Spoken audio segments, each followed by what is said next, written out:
Hey everyone, Dan here. Before we get into it, if you enjoy these videos, please hit the like and subscribe button. It helps a lot. And also keep in mind, these are my own thoughts, opinions, and ideas. These are not meant to be, nor should you take them as investment or trading advice in any way, shape, or form. Do your own due diligence, put in the work for yourself, and make your decisions based on that. Enjoy.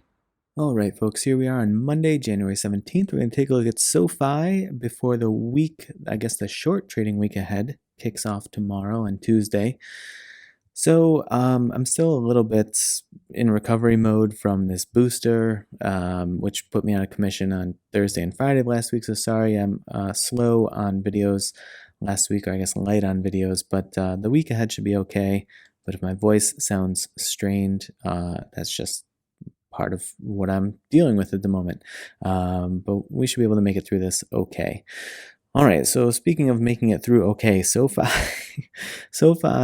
in this most recent downturn, which, like I had been saying, it's kind of getting crushed along with, its counterparts in the market.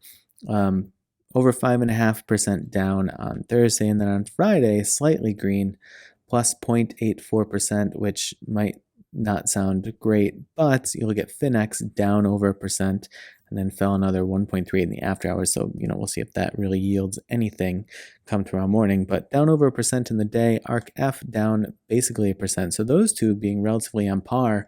SoFi swinging the other direction, nearly 1%. So I know, at various points we talked about if SoFi is showing relative strength, and it's not that it hasn't at times. It's just sometimes that relative strength means you lose less than some of your, nearest competitors, or trying to avoid saying counterparts again, but some of those that are closest to you in the fintech space.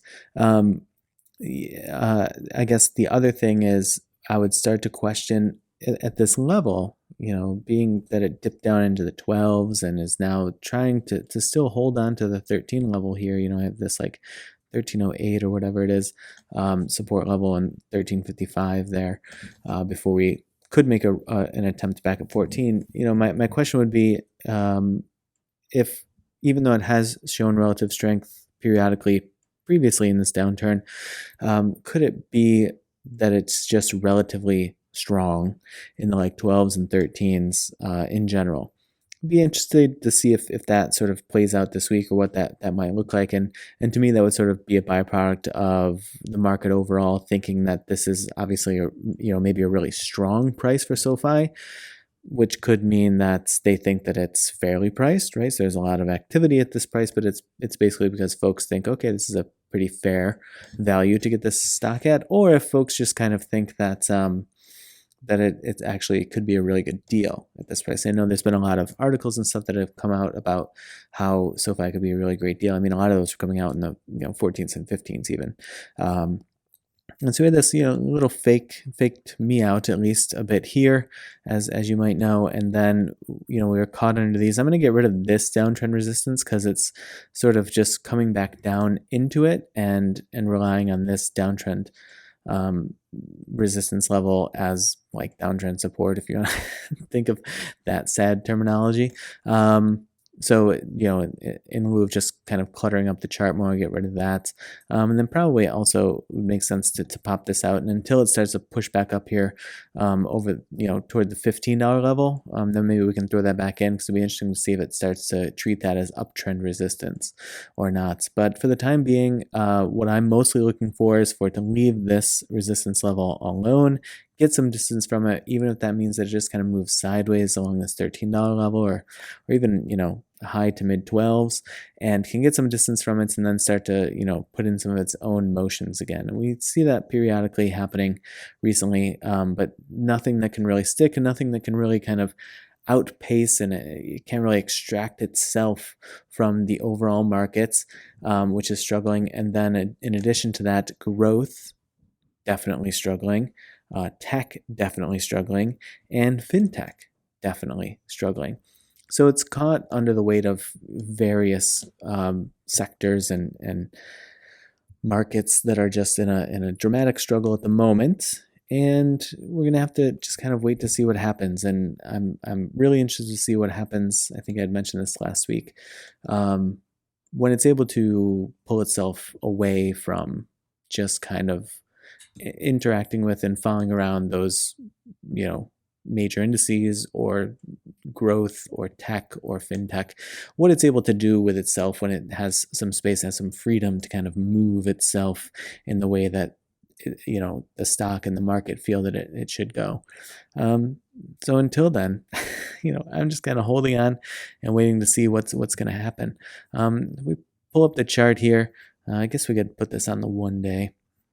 I've been looking a lot at the 10 minutes lately, and it smooths out a lot of charts really nicely, including this one when it looks like super barcodey at points, like this. But you see it made an attempt at the 13 there, and then dropped down mid-12s, didn't have anything plotted there, and then rose back up, but not super different than what we just saw with much of the market, right? Rising up here toward the end. Just it's a wild day. I didn't have much gusto in me on Friday, but I did manage to get like one tweet out, which was just like a crying, laughing face emoji with, I think I just said, "This market." It's just sort of like, this market, what in the world is going on? But in any case, getting itself back over that 1308 level and holding that into close and into the after hours as well. So, to me, it's kind of like waiting to see what's going to bring this week. And I guess last week we did this, so I'll do it again. Bearish scenario to my mind comes down, starts to test this 1208. We'd have to see what it does if that ends up to be the case. Sort of sideways scenario to me, it kind of consolidates itself in this 13 to 1350 range and just kind of gets itself some distance from this previous downtrend resistance. Bullish case scenario comes up and maybe sort of early to mid this week gets an attempted run at 14 and see what it wants to do with that. But, that's to me the name of the game at the moment. Just see what it's doing with these levels 12, 13, and 14. They're just really important at the moment, and I know that covers the gamuts. It can go down, it can go sideways, or it can go up. But I mean, it's just throwing a lot of fake outs, and folks have a lot of speculation, a lot of hypotheses on what the overall market might be doing, but of course nobody knows, and so I would keep that in mind. And so to me, I'm just sort of waiting for things to open back up and see what all the forces do and how they interact and play with SoFi itself. And like I said, whether it goes up, down, or sideways, my biggest hope is that sooner than later, SoFi is able to start acting independently as a stock as opposed to just another component of the overall market. And even then, just another component of tech, and even then just another component of fintech. I'd really like it to break waves from all of those, and it's shown signs of that periodically, so I'm interested to see if it can just sort of shake loose. But with earnings coming, also kind of sooner than later, and maybe the bank charter, I'm still very, very keen on the catalyst element of everything too, because that might help sort of shake this loose. And earnings season on whole might help kind of shake some of the market loose from just kind of mirror imaging itself over and over and over again across the overall market and in various sectors and industries. All right, folks. Well, I hope that your trading week gets off to a good start tomorrow, and I'll plan to be with you more this week. I appreciate all the well wishes, of course. I started to say, I hope that your trading week gets off to a good start tomorrow, and I appreciate you watching. I will see you in the next video.